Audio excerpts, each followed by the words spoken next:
So hey guys, so welcome to my new vlog. म आज यहाँ तामाङ राणा गाउँबाट सामान लिएर आएको छु राशि साथीसँग यता हेर्दै र हामी यहाँ थाकेर रातो पिरो मुस्ताङको स्याउ भएको थियो र थोरै कोक खाएर हाम्रो एनर्जी हल्का आएको छ त्यसैले भिडियो बनाएको छ यहाँ भिडियो भयो यहाँ दाइले यहाँ चारैतिर भिडियो देख्न सक्नुहुनेछ देख्नुहोस् बादल कस्तो देखियो मेरो आँखाले देखेन तर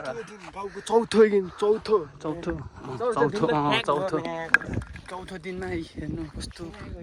पसिना आएको छ यहाँ यताबाट निस्केर हाम्रो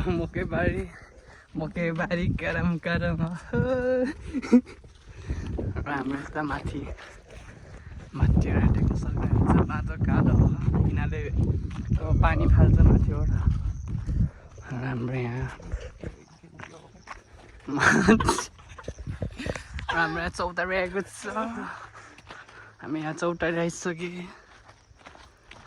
र हाम्रो एक दिदी आएको छ आमा आउनुभएको छ देख्न सक्नुहुन्छ भ्यू हेर्नु त हो